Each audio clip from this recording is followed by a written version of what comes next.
And hello everyone, today I'm in Tel Aviv at what is roughly the start of the city's resort corridor, and I'm also just steps away from some of the city's most world famous beaches, and I'm also just right next to this park area. There's a lot of people just out and about, and there's also some people playing the drums over there as well.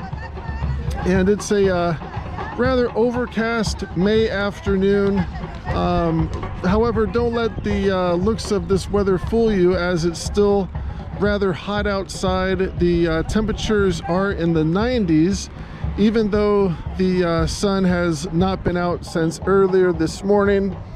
And just getting back to some of the background on the city of Tel Aviv. Tel Aviv has a population of over 474,000 people and was founded in the year 1909 on what was little more than a desolate sand dune. From its inception, Tel Aviv was developed as a Jewish settlement, and its first residents were said to have purchased land through a lottery system where different color seashells were drawn at random to determine who acquired what parcel of land. However, this area wasn't all vacant land at the time. Right next to Tel Aviv is the centuries-old city of Jafa, which at the time of Tel Aviv's founding was a predominantly Palestinian city. And this area here, right where we're standing, is a rather historically significant area, as this is approximately where the two old neighborhoods met. And you know that because just across the street from some of Tel Aviv's popular resort hotels is the Hassan Bek Mosque, which was built in the year 1916 in what was then the northernmost neighborhood of Jafa. And the Hassan Bek Mosque is that building there in the center. And currently the city of Jafa is approximately a half mile to 3/4 of a mile south of here. However, that was much different approximately 100 years ago, as the old city of Jafa would be in pretty much where we are standing right now. Though the Palestinians would lose this territory in 1948 during the Israel-Arab War, the Hassan Bek Mosque continues to function as just one of the many Muslim places of worship here in South Tel Aviv. And getting back to some of the resort hotels, just across the street from the Hassan Bek Mosque is the Intercontinental David of Tel Aviv, and online they are listed as a 5-star hotel with a current nightly rate of $521. So as you can see, this is a rather expensive area. However, the odd thing is that you don't have to go too far from here to where large parts of South Tel Aviv are rather run down. However, today we're going to be traveling north along the coast, and rundown neighborhoods are not so much of an issue as you go further north. It's more modern and developed. And then there's also a couple other hotels in this area. The next one is the Dan Panorama, which is listed as a 4-star hotel, and it is that building there in the center. The current nightly rate there is about $256, so a little bit cheaper. And then one more hotel is showing up on my map, and you can kind of see it a little bit just right next to the Panorama would be the O-Pod Hotel, and it would be kind of in between those two large buildings. You could just see a little part of it. And from looking at their website, instead of a hotel room, guests stay in a capsule just large enough for a bed, and then share a public restroom and shower. One night at the Opad Hotel is about $65 per night, which will make it one of the cheaper hotels in this beach area, just as long as you don't mind sleeping in a rather small space. And there's also quite a bit of construction just in this area. Across the street there's these two large buildings that appear to be under construction. However, what is kind of odd is during the whole week that I've been here, I have not heard any construction activity, and I have not seen these cranes move at all. And it's as far as I know, it's not a holiday. Passover was about 3 weeks ago, so that's over. And what's also interesting about this is on the side of these cranes it says Yang Mao, so this appears to be maybe a Chinese contractor that is building these, perhaps. Not really sure what the situation is, or even what these are going to be, if they're going to be more hotels or maybe possibly even office buildings. And then further in the distance there's another building that's under construction in the downtown area of Tel Aviv. And anyhow, just getting back to more history on Tel Aviv. So Tel Aviv was founded in the year 1909, and by 1914 the city had grown to over 2,600 residents, most of whom were Jewish.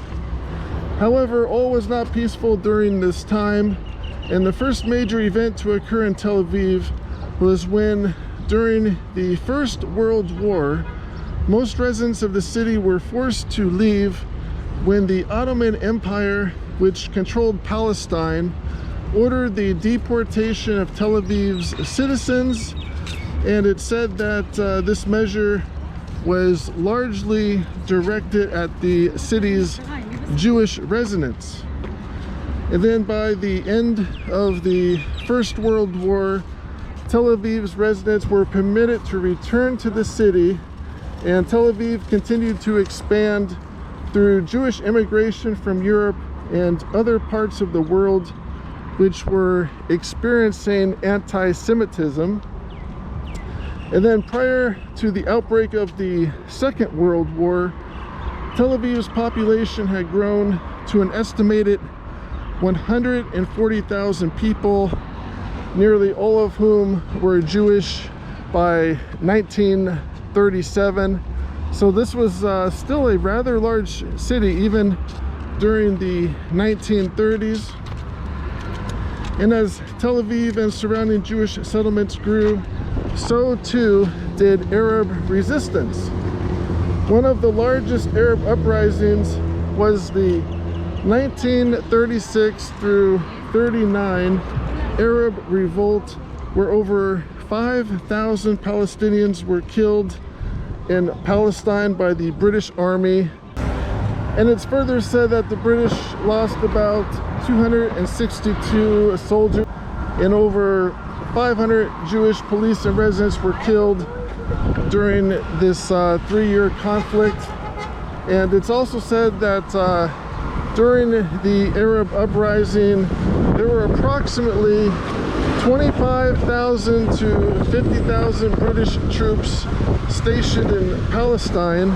So the Jewish residents had quite a bit of help fighting off the Palestinian attacks. And then one of the next major conflicts to occur here in Tel Aviv was when civil war broke out in Palestine following the 1947 UN plan to partition the country into both a Jewish and an Arab state, with Tel Aviv being part of what is now Israel and neighboring Jafa, which is just down the street, being part of the new Palestine. This civil war came to be known as the Arab-Israeli War, which lasted for almost 2 years and involved most of Israel's neighboring countries, including Lebanon, Syria, Egypt, and Jordan. Arab forces would lose the war, and large portions of Palestinian lands will be expropriated by the Israelis, including what is now South Tel Aviv and Jaffa. Several more wars with Israel's Arab neighbors would ensue over disputed Palestinian territory. However, the Palestinians would never again regain control of lost territory in Tel Aviv. And even 70 years later, this issue continues to remain contentious, and for many Palestinians in the nearby Gaza Strip, which is about 40 miles away, the war continues. However, today in Tel Aviv, you really wouldn't know that, as the city is far enough away from the conflict zone that everyday life is very similar here to most parts of Europe or even the United States. And prior to the start or the restart of the war in Gaza, Tel Aviv was probably better known for its high-tech industry, sandy beaches, and even its popular nightlife. Overall, Tel Aviv and Israel have a rather vibrant economy, and in addition to Israel's technology industry, some of its top exports include cut diamonds at approximately $10.5 billion per year in exports, computer circuits at approximately $7.8 billion, and refined petroleum products at $4 billion per year. And though these figures may not sound large on a national level, you need to keep in mind that Israel only has a population of approximately 9 million people. So on a per capita basis, Israel appears to be doing quite well. And we are now at the Aviv beach, where there's lots of places to sit, lounge chair areas, as well as a couple volleyball games. And then across the street there's more hotels and shopping, and it looks like they have one of the cheaper hotels, or it's actually a hostel. Directly across the boulevard is the 180 Beachfront Boutique Hostel, and the current nightly rate there is $46 per night. However, it looks like there are a few complaints about the hostel. Let's see if I can find something interesting here. One person writes, "Avoid this place. I have traveled for a very long time in different countries and visit hostels from Barcelona to Cuzco, and this is single-handedly the most horrible one I've stayed in. It's dirty, not taken care of, and the bathrooms are horrible. There is humidity in the carpets and the corridors, and the kitchen is disgusting and full of dirt and abandoned. I found more than one person sleeping in my bed, and it was full of garbage.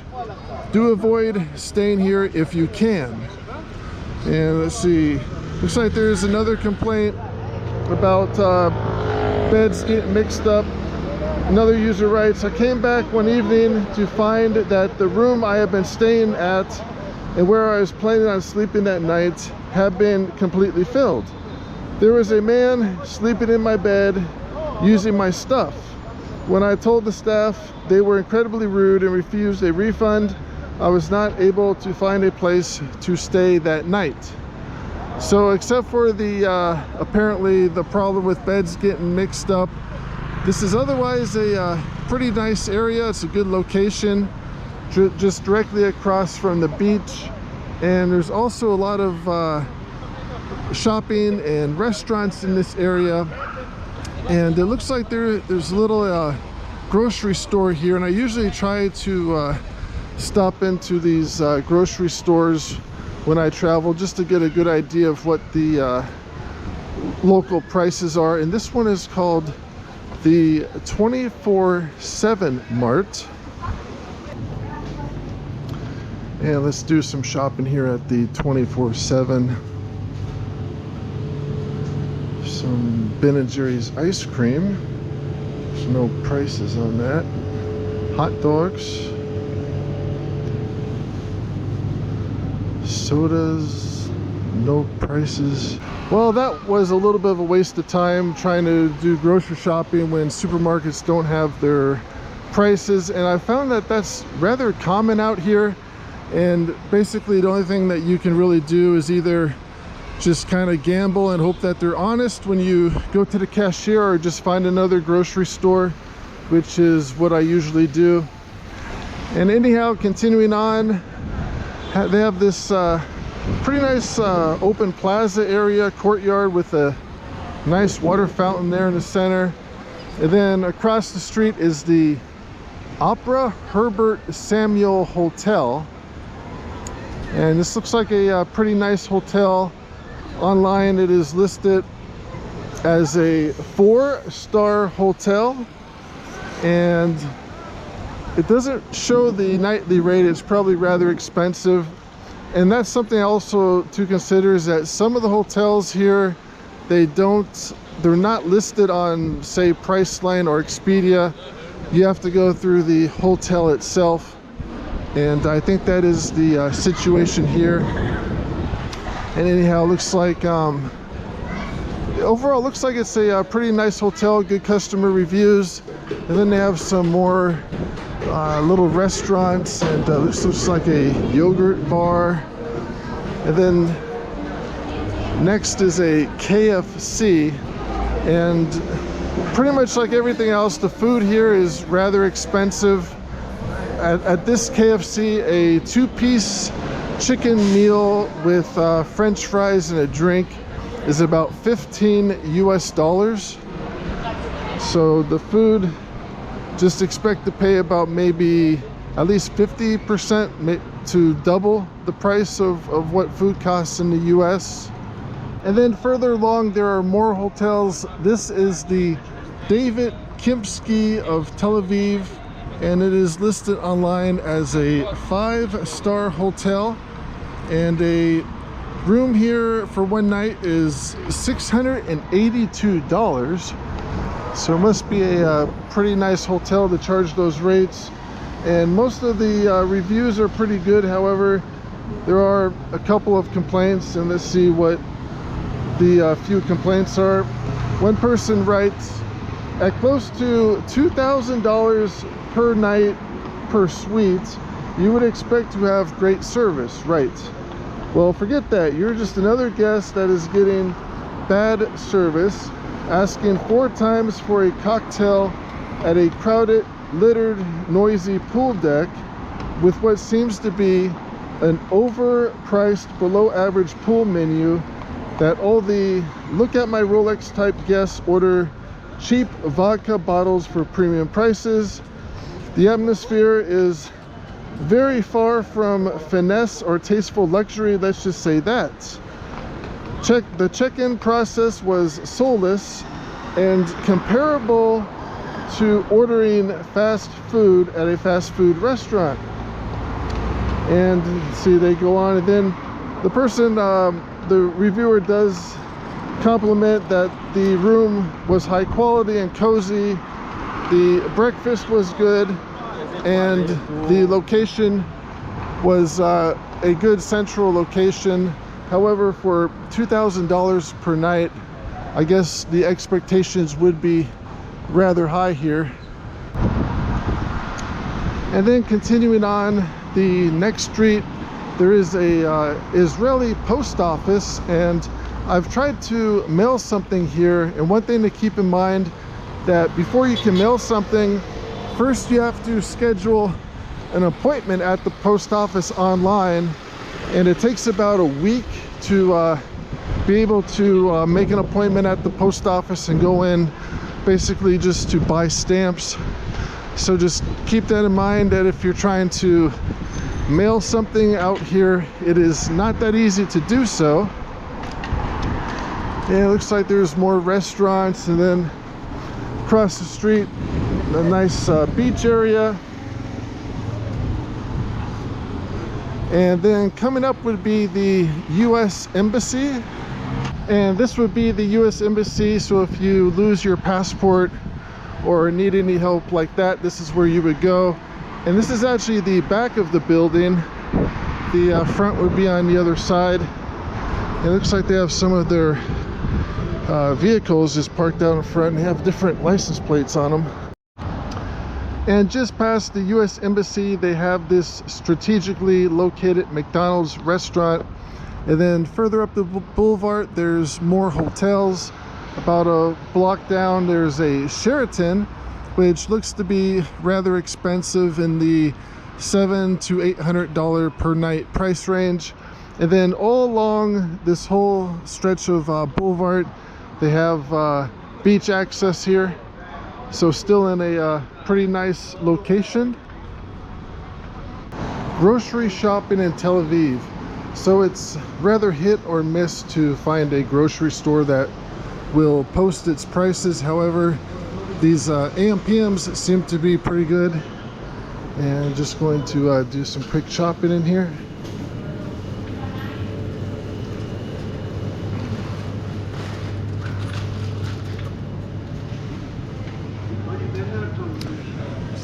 Bananas are about 14 shekels, which would be about $1.50 per pound. These oranges, those would also be about maybe about $1.25 per pound. And here's tomatoes, 16 shekels per kilo. So that would be about $2 per pound for the tomatoes. And here's yogurts, about $2 each for the yogurt.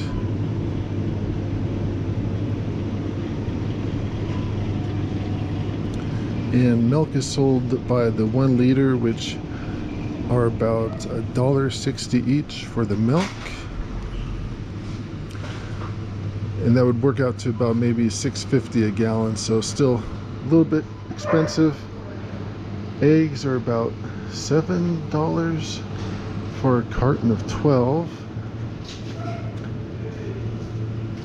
And these are frozen meats, frozen vegetables, and a pound pack of frozen peas are $7. It's kind of expensive.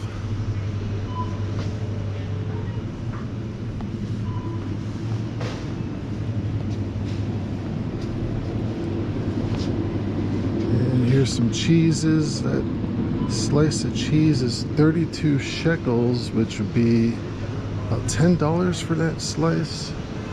And the language is in Hebrew, so I would need my translator to know what kind of cheese that was. But anyhow, it's nice to see that the stores reopened, and they had most of this store closed off for the Jewish holiday of Passover.